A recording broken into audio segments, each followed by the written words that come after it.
Hay algo casi hipnótico en la imagen de un niño prodigio.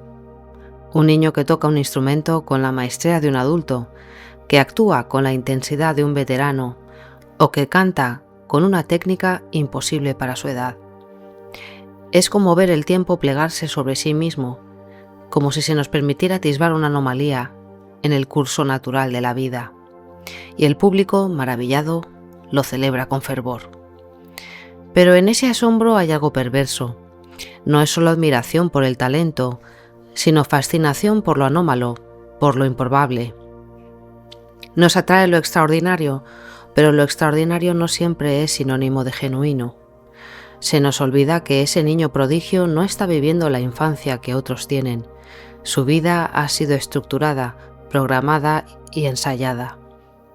Se le ha negado en muchos casos la espontaneidad del juego, de la exploración sin objetivos. Su talento ha sido convertido en un espectáculo, y lo más cruel es que muchas veces el talento no es lo único que se está explotando. Se explota su corta edad, su dulzura, su forma inocente de interactuar con el mundo. El niño prodigio no es solo un virtuoso, es una especie de personaje de circo, un animal raro en una jaula dorada. Pero los niños prodigio no son eternamente niños, y cuando crecen ocurre algo desconcertante. Pierden su encanto. Su talento sigue ahí, y probablemente es incluso mayor, más refinado, más maduro, pero la gente ya no los mira con la misma fascinación. Ya no son la excepción imposible. Ahora son simplemente adultos con habilidades destacadas, pero sin la extravagancia que los hacía magnéticos. Ocurrió con Joselito en España, y con tantos otros niños estrella que al convertirse en adultos descubrieron que ya no eran necesarios.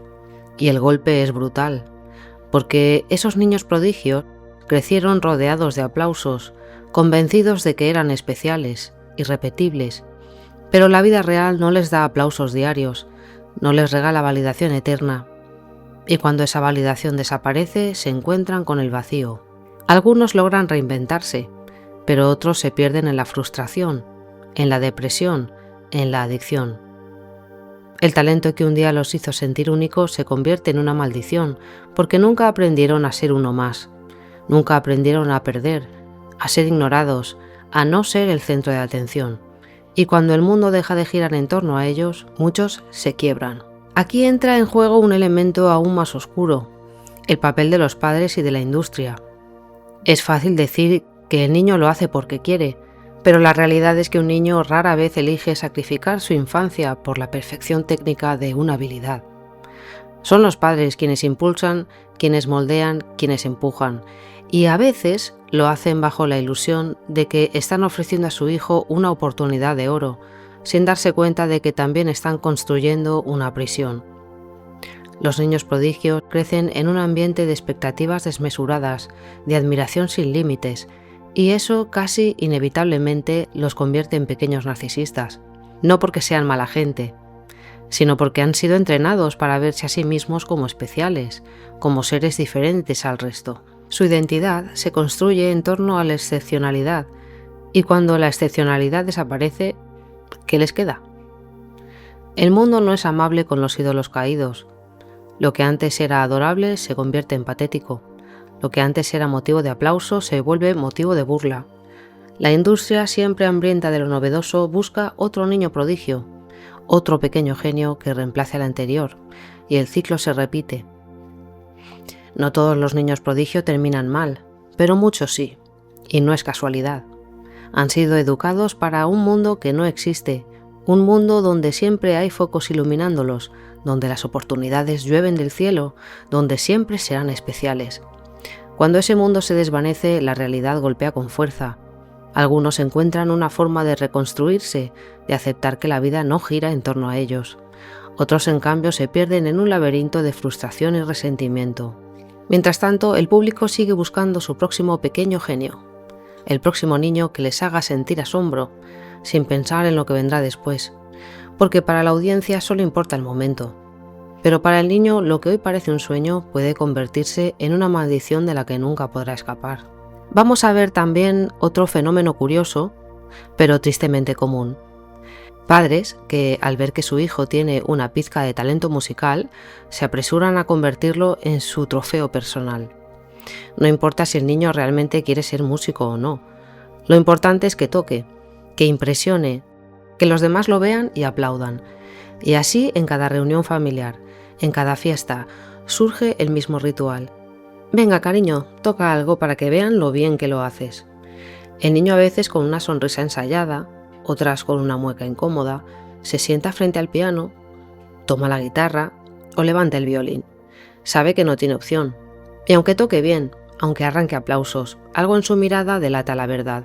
No está tocando para él, está tocando para sus padres.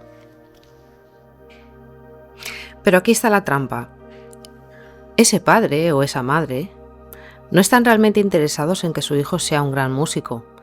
No les importa si desarrolla una voz propia, un estilo único o una conexión profunda con la música. Les importa que el niño pueda demostrar talento cuando ellos lo necesitan.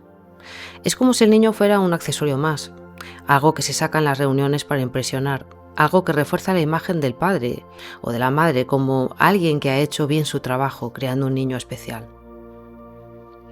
Lo más triste es que estos niños no necesariamente odian la música, muchos realmente disfrutan tocando, pero aprenden que lo importante no es la música en sí, sino el espectáculo. Aprenden a coleccionar instrumentos, no a profundizar en uno. Aprenden a tocar lo justo para impresionar, pero no a sentir la música. Aprenden a buscar validación, no expresión.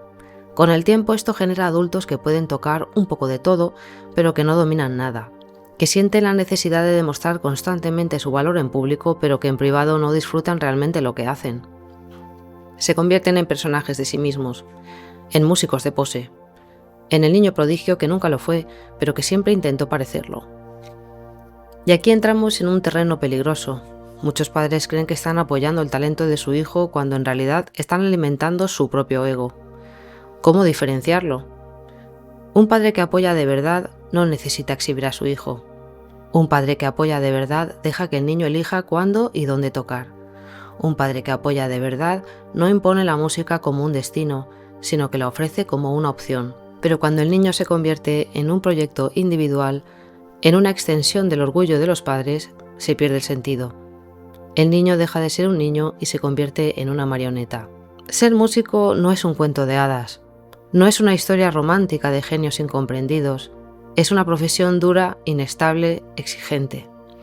Muchos de estos niños que son empujados a la música desde pequeños crecen con la idea de que serán especiales, de que el mundo les abrirá las puertas, de que tienen un destino brillante esperando, y luego llega la realidad.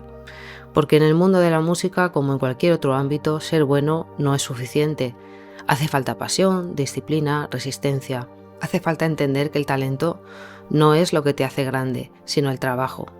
Y estos niños que crecieron acostumbrados a la validación, al aplauso, se estrellan contra la pared ante la indiferencia del mundo real. Muchos abandonan la música, otros siguen tocando, pero sin alma, sin verdadera vocación. Algunos se reinventan y encuentran su propio camino, pero todos en algún momento deben enfrentarse a la verdad. Lo que realmente les hacía tocar no era el amor por la música, era el deseo de aprobación, era la necesidad de complacer y era la sombra de un padre que nunca entendió que su hijo no era él. La música es un regalo, pero cuando se toca por amor a ella. Cuando se convierte en una herramienta de validación, en un símbolo de estatus, en una forma de alimentar el orgullo de otro, se vacía de significado. Un niño que toca bien un instrumento no es un espectáculo ambulante, no es una prueba de que un padre hizo bien su trabajo, no es una segunda oportunidad para cumplir sueños ajenos, es solo un niño y merece ser tratado como tal. Es fácil señalar a los padres, a la industria, pero ¿qué hay del público? Porque al final somos nosotros quienes hacemos virales a estos niños, quienes compartimos sus vídeos con comentarios como ¡qué ternura! ¡Un genio! ¡Increíble para su edad!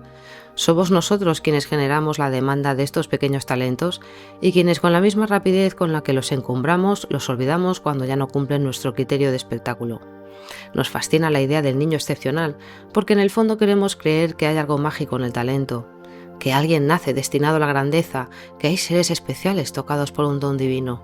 Pero el talento infantil es muchas veces una construcción, un guión cuidadosamente elaborado más que un verdadero milagro. Y cuando ese milagro deja de ser llamativo, simplemente pasamos a otro.